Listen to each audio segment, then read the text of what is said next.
Hello dear students, good morning all of you. आप लोग कैसे हैं? हमें उम्मीद है आप लोग स्वस्थ होंगे, मस्त होंगे और सुरक्षित होंगे। मेरे प्यारे विद्यार्थियों, मैं सत्यदेव त्रिपाठी आप सभी लोगों का यस यस टी क्लासेज में स्वागत करता हूं। मेरे प्यारे विद्यार्थियों, आज का मेरा जो टॉपिक है वो है कूलॉम के नियम का सदिश निरूपण, Coulomb's law in vector form.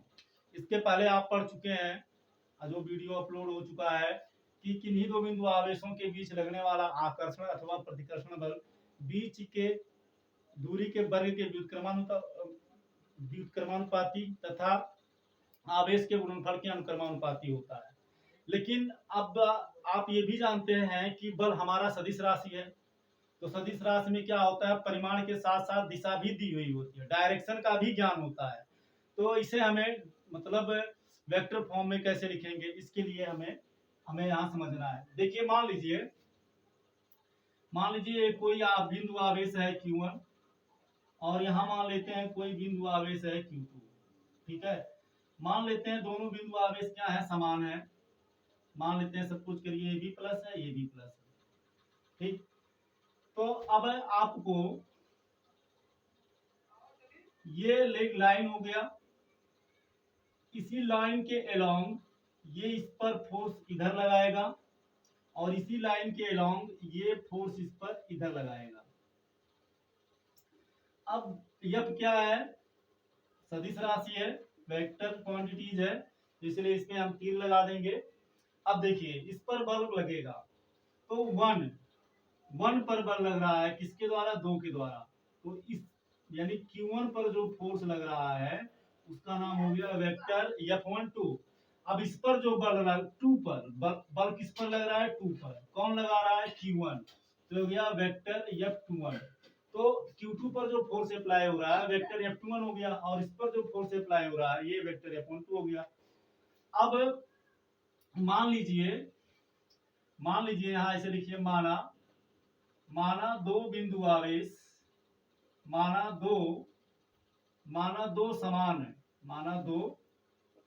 समान बिंदु आवेश, माना दो समान बिंदु आवेश Q1 व Q2 है, Q1 व Q2 है। वेक्टर Q1 का Q2 के सापेक्ष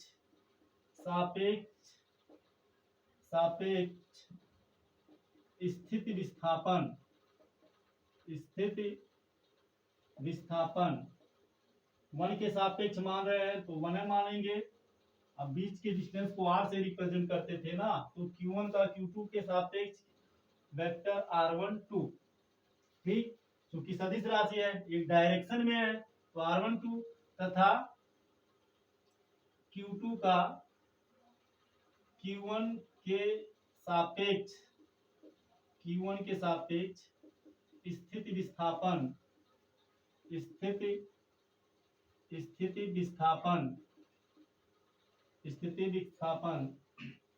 वेक्टर R21, 2 का 1 के सापेक्ष, तो वेक्टर R21 है।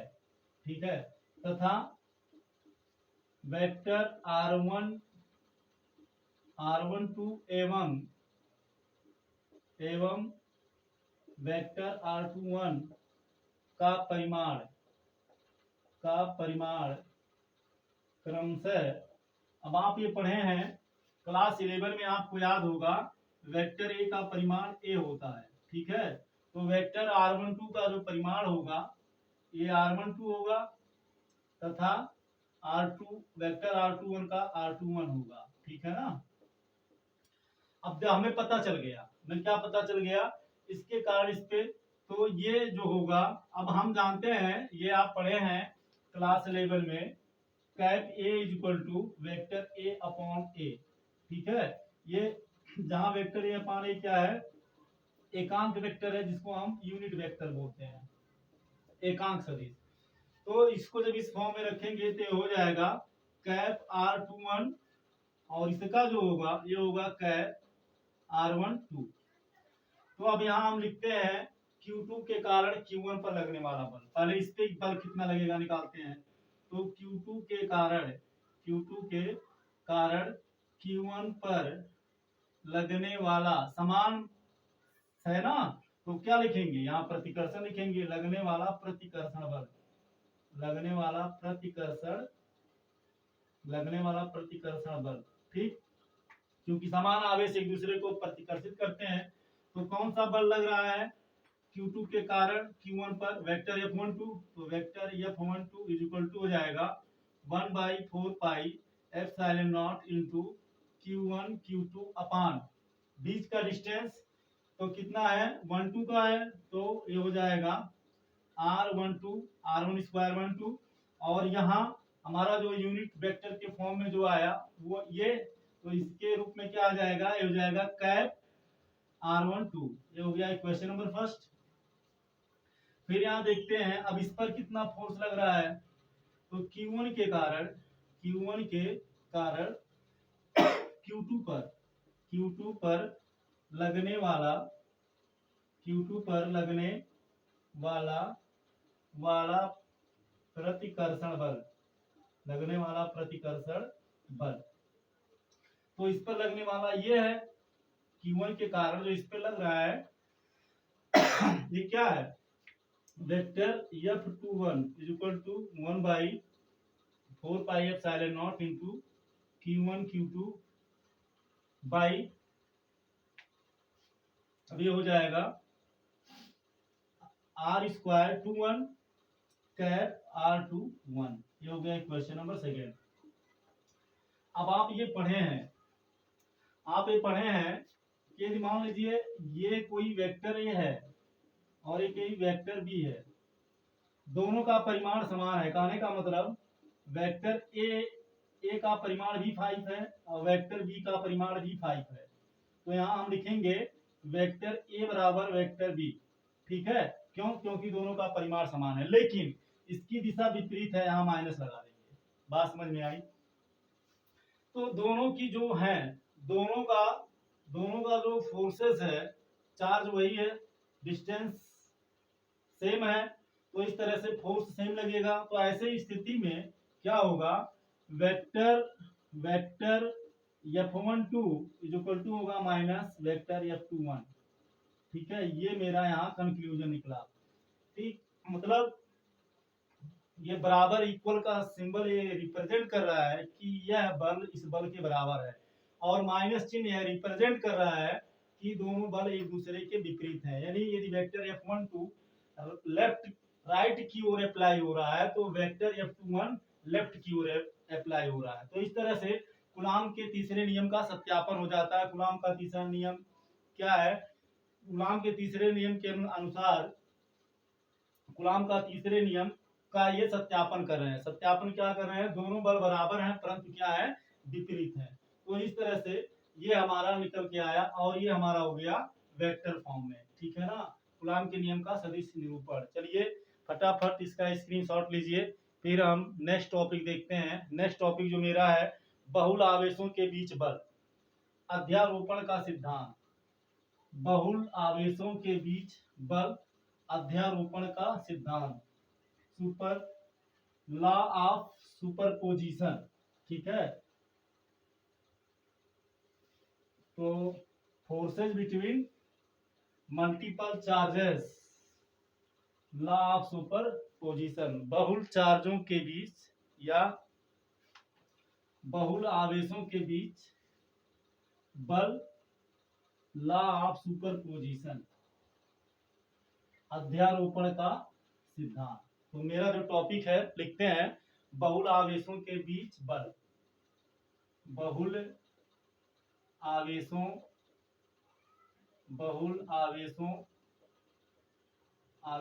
के बीच बल, ठीक, या अध्यारोपण का सिद्धांत, अध्यारोपण का सिद्धांत, अध्यारोपण का सिद्धांत। चार्ज, ठीक, फोर्सेज बिटवीन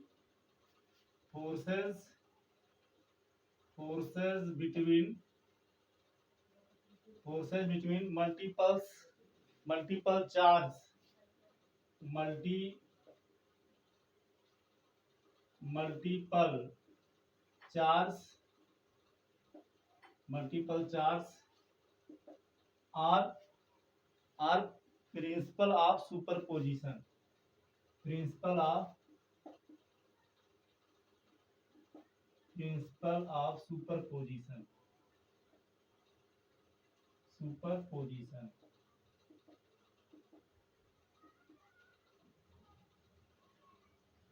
तो देखिए, मान लेते हैं यहां पर कोई चार्ज है, Q1। ठीक, यहां पर मान लेते हैं कोई चार्ज है Q2। यहां पर मान लेते हैं कोई चार्ज है Q3। इसी तरह से ढेर सारे चार्ज हैं। यहां पर मान लेते हैं कोई चार्ज है Qn। ऐसे ढेर सारे हैं Q3, Q4, Q5। ठीक है, ये मान लेते हैं ये पॉइंट O से स्थित विस्थापन ये हो गया आपका। ठीक है, और इसका हो गया, इसका हो गया, इसका हो गया। ठीक है, अब हमें मान लीजिए पता करना है कि Q2 के कारण इस पर कितना फोर्स लगेगा, Q3 के कारण इस पर कितना फोर्स लगेगा और Q1 के कारण इस पर कितना फोर्स लगेगा। तो अब क्या करना है, तो Q2 के कारण मान लेते हैं कि ये समान आवेश है। क्या है?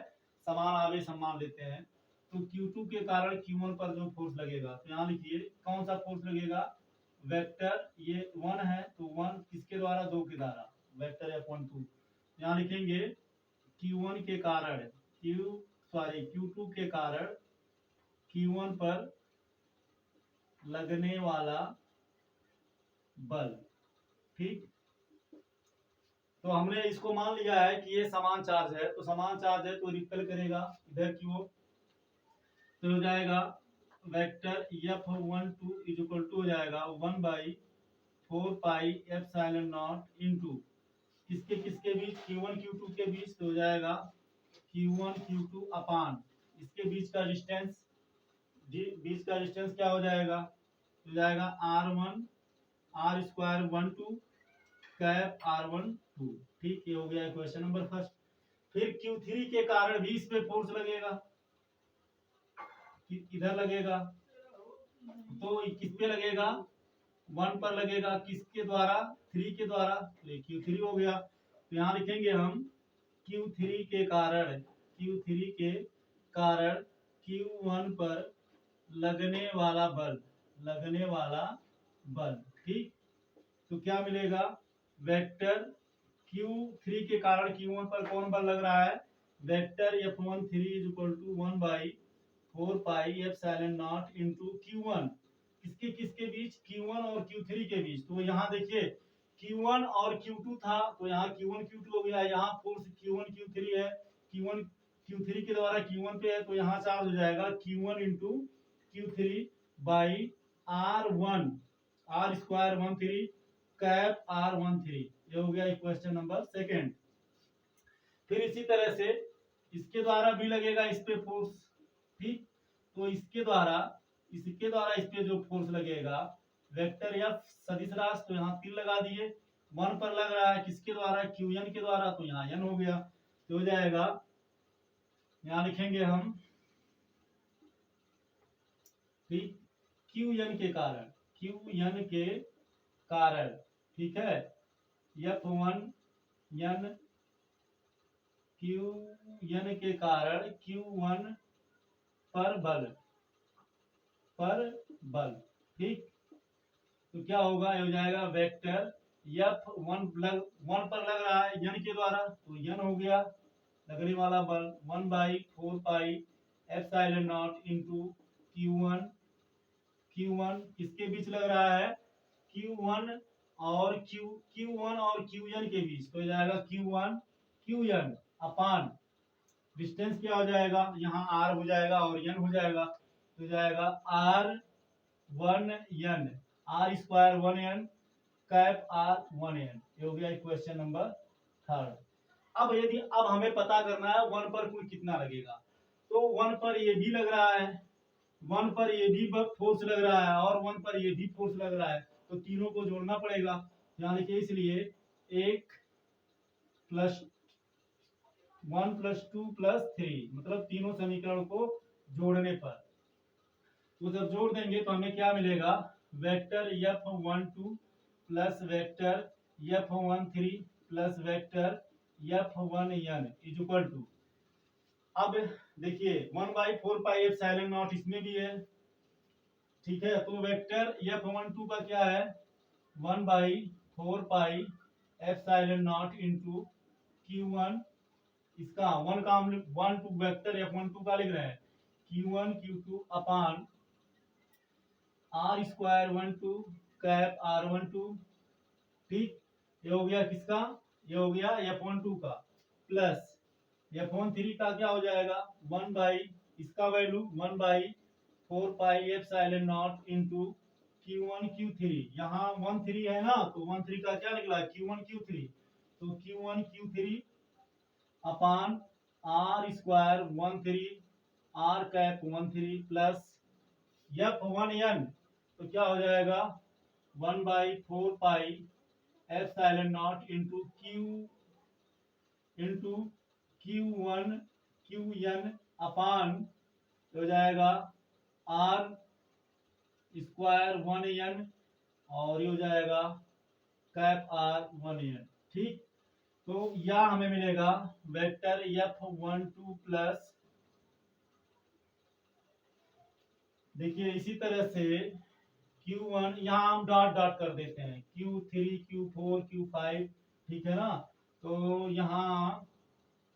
यहाँ डॉट डॉट कर देते हैं, थोड़ा हम केयर नहीं किए।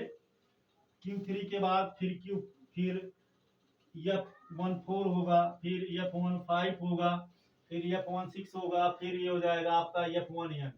तो यहाँ हम देखिए, यहाँ डॉट डॉट कर देते हैं, यहाँ ऐसे प्लस लगाते हैं, ठीक है। फिर एक मिनट, यहाँ प्लस डॉट डॉट, फिर उसके बाद में प्लस 1/4πε0, चूंकि Qn का मतलब एक बॉडी में, एक निकाय में ढेर सारे चार्ज हो सकते हैं, तो इसलिए ढेर सारे चार्ज हैं, तो हमने n का मतलब लास्ट का ले लिया, नमा ले लिया, ठीक है ना। तो इस तरह से बीच में ढेर सारे होंगे, तो यहाँ plus dot dot plus dot dot plus, ठीक है। ऐसे यहाँ भी हम लगा देंगे, फिर हो जाएगा प्लस डॉट डॉट, फिर प्लस वेक्टर F1n, तो vector F12 plus vector F13 plus dot dot dot dot plus vector F1n is equal to, देखिए 1/4πε0 इसमें भी है, इसमें भी है, इसमें भी है, तो इसको हम ले लेंगे कॉमन, 1/4πε0, तो हमें क्या मिलेगा, हमें मिलेगा Q1 Q2 by R²12 cap R12 plus Q1 Q3 by R²13 cap R13 plus dot dot, फिर प्लस ये हमें मिलेगा Q1, ये तो बाहर हो गया, Q1 Qn अपान R²1n कैप R1n, तो ये हमें इस तरह से ये फोर्स मिल गया। तो आप इस तरह से कह सकते हैं कि किसी भी निकाय में ढेर सारे आवेश के कारण किसी एक निकाय पर, किसी एक आवेश पर लगने वाला बल सभी आवेशों के बीजीय योग के क्या होगा, बराबर होगा, बीजीय योग के क्या होगा, बराबर होगा। इस तरह से आपका यहाँ हम लिख सकते हैं, तो लिख सकते हैं किसी निकाय में अनेक आवेश हो, तो यहाँ से इस तरह से हमारा निकल गया, यदि किसी निकाय में n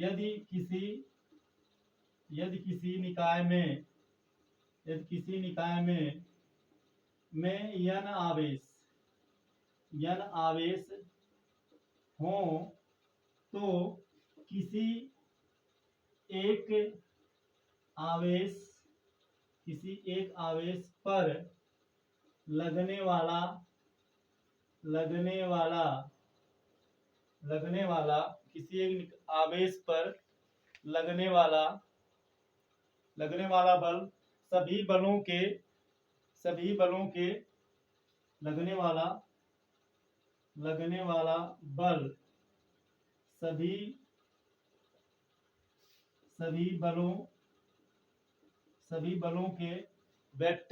बलों के वेक्टर के योग के बराबर होगा। सभी बलों के वेक्टर के योग के बराबर होगा। बराबर होगा। आप यहां से देख सकते हैं, देखिए ये सब क्या है, हम इस पर टोटल फोर्स जब निकाले तो ये क्या हुआ, कुल जोड़ने पर ही तो आया है। तो कुल जोड़ने पे जो आया तो ये किसका योग है, वेक्टर का योग है ना। तो वही ये लिखा गया है। यदि किसी निकाय में n आवेश हो, n आवेश का मतलब Q1 Q2 Q3 Q4 Q5 Q6 Q7 Q8, ठीक। इसी तरह से ढेर सारे आवेश हो सकते हैं। हो तो किसी एक आवेश पर, जैसे हमने यहाँ Q1 पर निकाला है, लगने वाला बल सभी बलों के वेक्टर योग के बराबर होगा। तो इसे आप स्क्रीनशॉट ले लीजिए फटाफट। आई होप आप इसे अच्छे से समझ गए होंगे। और वीडियो आपको कैसा लगा जरूर कमेंट करिएगा। कमेंट करना बिल्कुल मत भूलिएगा। शेयर लाइक जरूर करिएगा। और यदि आप मेरे चैनल पर नया होंगे तो जरूर सब्सक्राइब करिएगा, जिससे कि आने वाले वीडियो का नोटिफिकेशन जरूर मिले। इस चैनल पे आपको क्लास 9, 10, 11, 12 के मैथ और साइंस, फिजिक्स के, केमिस्ट्री के और मैथ के वीडियो मिलेंगे। बस आप लोग अपना प्यार और सपोर्ट देते रहिए। एसएसटी क्लासेस आप सभी विद्यार्थियों के उज्जवल भविष्य की कामना करता है। Thank you so much. जय हिंद, जय भारत।